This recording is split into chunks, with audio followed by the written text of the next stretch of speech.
Simone. Sis is just a tad bit insufferable, but she also sick, so I'm gonna keep it cute.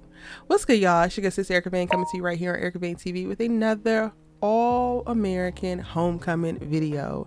In this one, I'm breaking down season 3, episode number 6, titled New Normal. If you're new here, hit that subscribe button and turn on your bell notifications so you don't miss out on any of my all-American homecoming videos, all the great content, conversations. You don't want to miss out on it, so hit that subscribe button so that you won't. If you're not new, welcome back, boo. You know how we do, and let's go ahead and jump right on into it. This is another phenomenal episode. I'm not even gonna hold you. Dare I say we're about to enter into a streak, because last week's episode, fire.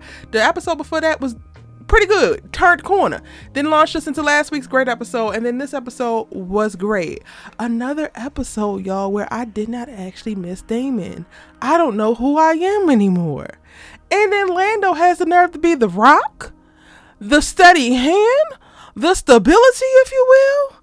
Oh my goodness, things are really taking a turn, and I'm loving what they're doing. Shout out to the All-American Homecoming writers, because they done found their groove again. We appreciate y'all. But going back to Simone, they open up the episode in this amazing, gripping, heavy montage of Simone, which is seemingly like time is passing. I thought they were about to give us a time jump, and I was like, oh my goodness, no they're not. Where we get to see various mornings as her cancer progressed, or what she thought was the progression of her cancer, and things are getting worse. She's getting more medicine. She has a catheter on her like up by her shoulder blade. Like, it just looks like things are getting worse, all the way up to the point where she's walking on campus and she feels like everybody is staring at her like she cancer girl, and she can't get the eyes up off of her. Then she wakes up and we are launched back into real time. It's only 2 days from last episode, so we are not actually experiencing any type of time jump, and Simone is really battling with the next day going to, receive the details of her prognosis, what stage of cancer she's at, and what the plan will be moving forward, so she cannot sleep. And I said that Simone was insufferable this episode because the parts of like her insufferable personality definitely did peek out. I struggle so hard with Simone, feeling like she is always right and feeling like everything has to go the way that she wants it to go because she wants it to go that way. Now, I understand it to a certain extent in reference to like you having autonomy over your life and you want to have free will and everything like that, but things don't always work out how we want them to, and it's very unrealistic for her to believe that they have to. And I really got frustrated with her as she kept making this false equivalency of tennis being her life. Now, I get it. I get being, addicted to your sport. I get being obsessed. I get being committed. But you're in a place right now where you're a fight for your life against a disease. And now you're trying to prop up tennis as if you can't beat this disease, come back 6 months later. Like you said, Coach Lonnie could have redshirted you. You could stay just like JR, staying an extra year to be able to play. And then come back fully healthy, not having to compromise anything, not having to hide anything, and do it that way. But no, Simone wants to not give up on the dream because she feels like in this moment she's allowing cancer to rob her of tennis, which I get it. I really do get it. But at the end of the day, looking 6 weeks out, if everything goes as planned, you will be alive, you will be healthy, and you will be cancer free. At that given point, you can make a decision to do anything with your damn life. But no, you gotta make sure that you can ensure that you play tennis immediately now. Like, that part I just don't get with. And I understood the journey that they took us on with Nate saying I don't support you and trying to push through this, and like she's gonna have to double up her radiation. She's 2 times the speed in reference to the schedule just so she could fit this all in so she could make it back for her damn college tennis season. Did we not see what happened to Thea? She almost lost her whole professional career and pushing herself through injuries. And then here your ass go doing something very similar, but to another degree. I understood the journey that they took us on in reference to Nate, like standing and like, I'm not going to stand with you on this and being pissed about it. When I tell y'all I resonated with Nate so much in this episode because I believe myself to be this person. I want to support my friends. I want to support my loved ones, but I don't want to support you in doing something that you know is going to be harmful or detrimental or will kill you, could potentially kill you. don't know if I have that in me anymore. I was that person. I was the ride or die, and I'm gonna support your rights, and I'm gonna support your wrongs, and I'm gonna do the dumb stuff with you. But it's so hard after you have already lived through some things, seen some terrible consequences happen, and then like know better to not do better. Now, while I appreciate Nate doubling back, and you know, after the whole incident with Val and what Val said brought her back to like apologize to Simone and said she was gonna support her regardless. I felt like Nate could stand on like not wanting her to do this expedited treatment schedule, but then still, I'm going to be your friend. I'm going to be here for you. Like, it wasn't like she was walking away. And I thought that Nate provided the perspective that needed to be had. Like, Simone, at some point, we need to be for real. You fought to get on the tennis court. Great. But also at this point, it's like, let's fight to stay alive. Like, if you fight to stay alive, then you have a chance to get back onto the tennis court. And not even just this college tennis court, girl. Because the pros is not out for you. Like, you don't actually have to be amazing in college to go pro. You could go pro right out of high school. You could go pro just by joining and competing in tournaments around the country as an independent. There's so many options, and the way that Simone like settles on the one thing that she think is the only thing, it just pisses me off so bad, because it's like, girl, you don't really be fully considering your options, and you're willing to like sacrifice yourself all for this heroic moment, this grand gesture to yourself, which is stupid. It puts yourself in unnecessary risk. It puts yourself in unnecessary danger. And then it takes the focus off of what it really actually needs to be in this moment. Right now, all of your energy should go towards healing efforts, healing thoughts, relaxing time so that you can get through this. Not only are you about to go through radiation and a surgery to remove cancer from your body, but you're also about to freeze your eggs so that you don't have to worry about cancer destroying your opportunity to be a mother in the future. So, ma'am, you're about to go through hormone therapy, invasive surgery, and radiation all in the span of 6 to 8 weeks. And you talking to me about getting on somebody's damn tennis court and hitting a ball. Like, we can do anything in this world. Yes, that is true. You could do whatever you put your mind to, but you cannot do everything all at the same time. Let me say that again for everybody in the back. You can do anything that you set your mind to in this world, but you cannot do everything all at once. It does not work out that way. And honestly, I'm really, I think, intrigued and engaged in this episode because they open up that particular conversation by way of the Simone character, and then the conflict with Nate, and then watching the other friends like trying to support her, going along to get along. I thought that this was really great because it creates the space in reference to the audience and watching of like, whose side would you pick, or which side would you be on, and why? And it creates a space for a greater conversation. I'm looking forward to having a live tomorrow and seeing where you all fall as it pertains to this, because it really got me fired up. Like, I'm looking and it's like, okay, Simone, this is clear. Like, let's work the treatment plan. But no, if I give up, let cancer take tennis from me, then I won't have nothing. I won't have my life. Like, girl, be for real.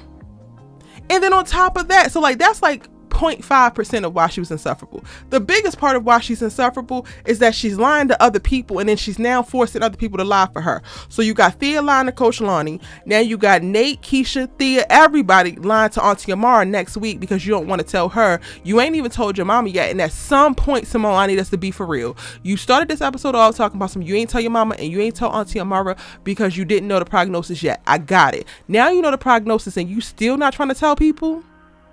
Yeah, no. And then you still trying to fight your way back onto the tennis court. You got a fitness test here. You got to do this. You got to do that. Coach Lonnie going to be pushing you from here to kingdom come. Oh, well, no. Thea then stepped in and got her coach to actually train you. But when you come back not as good as what you was, or struggling, then they're going to be looking at Thea coach like, oh, you ain't worth nothing. You ain't worth your weight in salt.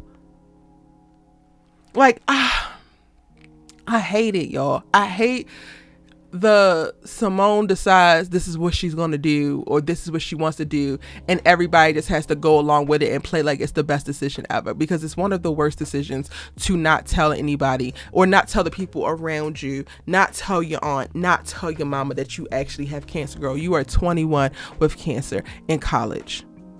You have to tell your family. What are you getting for not telling your family?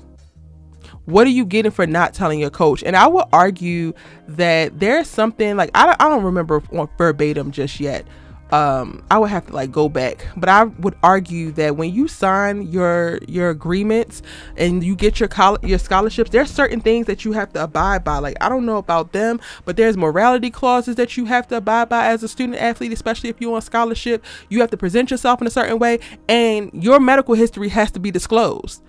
The entire time that I was a student athlete, my coaches knew everything, every physical, every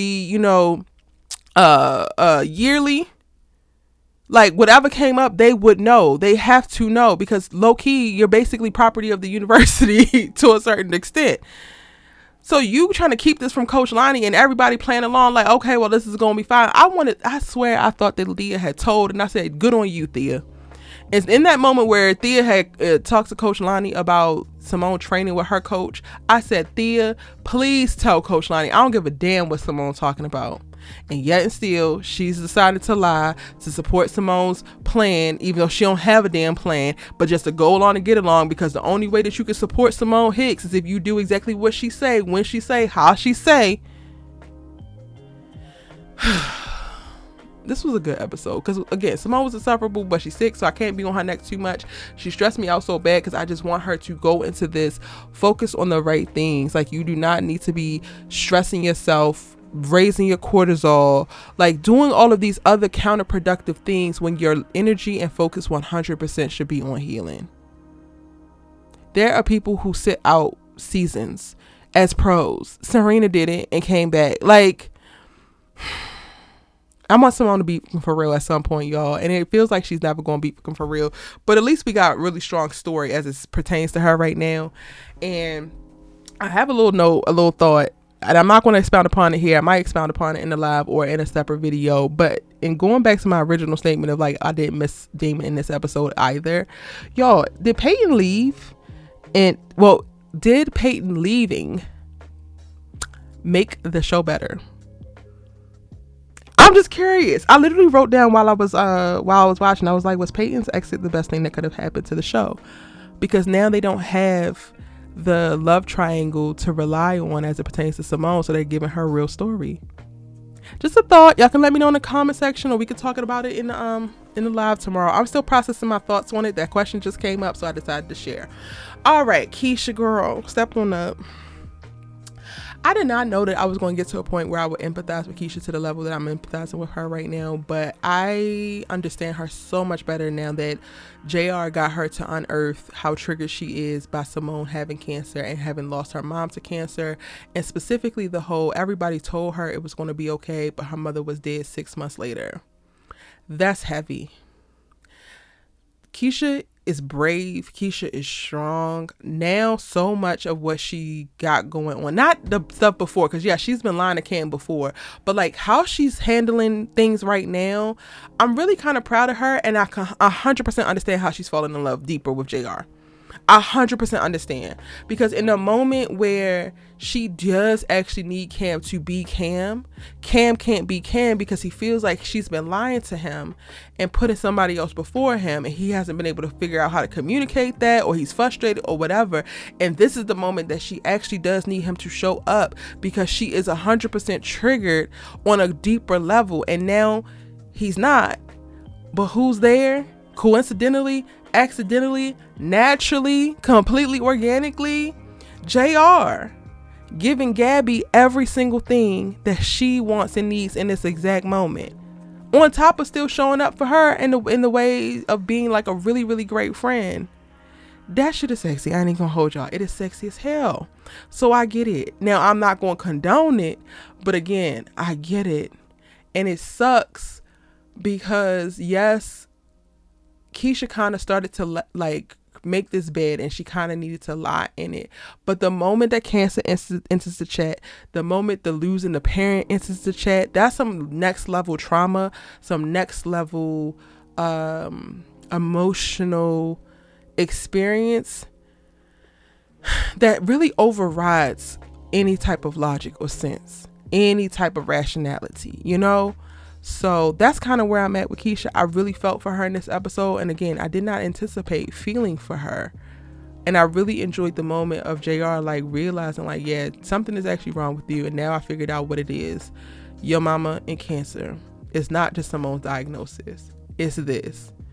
I sat there with my mouth agape like, oh, wow. JR is really good at this. JR, this is how you be the rest of the season. I don't want to see nothing else. And now for whatever reason, iron sharpens iron because Lando, he's showing up like this all around campus as well. I'ma stand in to be the little temp best friend. Go ahead, lay it on me. I got layers. I ain't just a pretty face. Well, then go off then. I loved it. Even in the moment where Lando was talking to Simone, it didn't feel like, oh, Lando's pawning after Simone. It really just looked like Lando has found a grounded in a place, and he is enjoying the association with the friend group, but also carrying his weight. He's offering up the things that he has to offer versus staying secluded and keeping his walls up. And it's really cool to see. Like, y'all know I haven't been the biggest fan of Lando, and it's because this man has yet to show up until season 3, episode 6. He has given us his ass to kiss aside from, his loving on Simone this entire time. And now he's shown that he got layers. Now he's showing that he got feelings. Now he's showing that he has some empathy, some compassion, some consideration for others.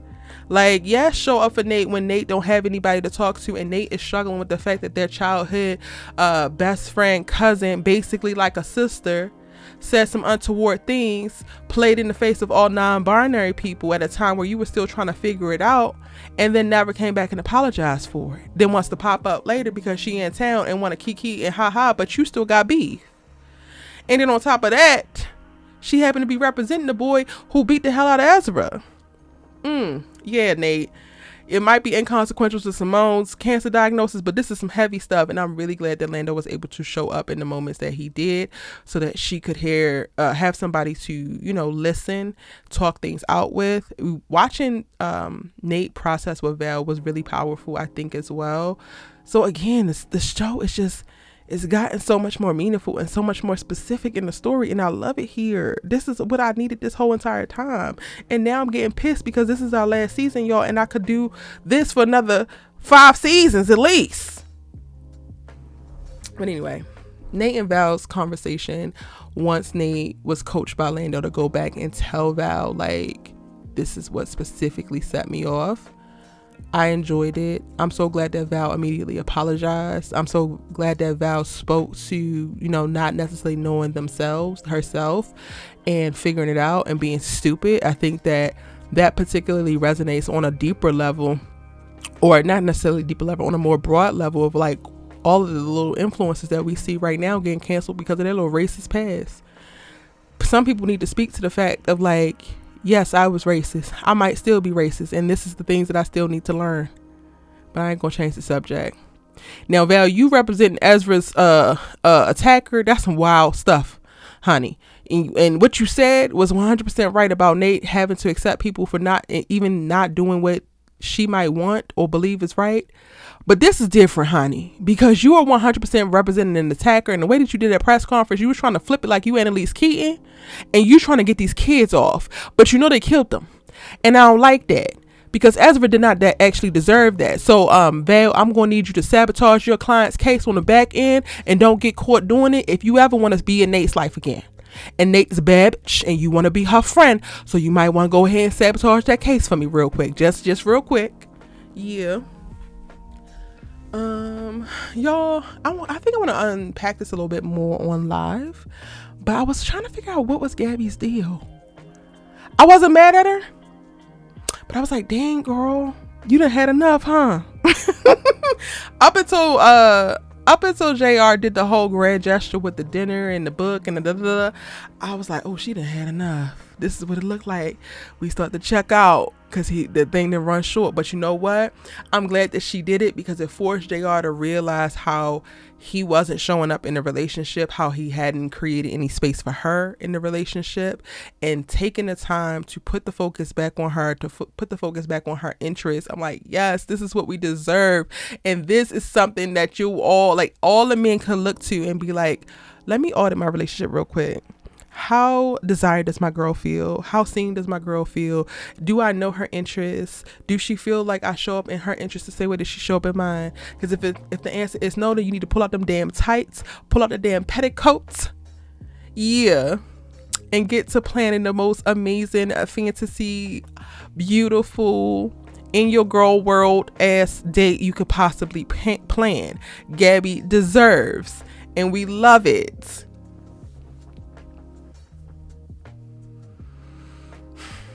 I think that's it, y'all. I'm trying to think. Did I hit everything? Hopefully I hit everything. A great episode.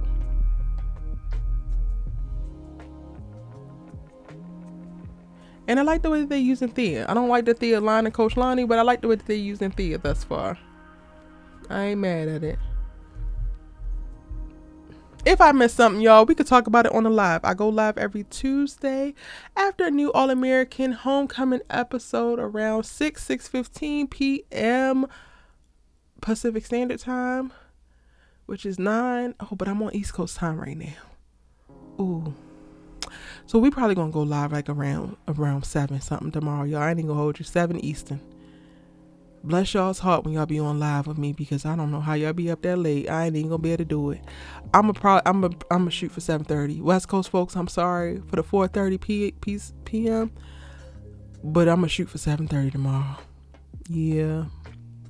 Let me know your thoughts on the episode in the comment section down below. I can't wait to chop it up with y'all in the live stream. Be sure to subscribe and turn on your bell notifications for all the All-American Homecoming. It's on the playlist because I got a couple other videos because I want to talk about some things. See you in the next one.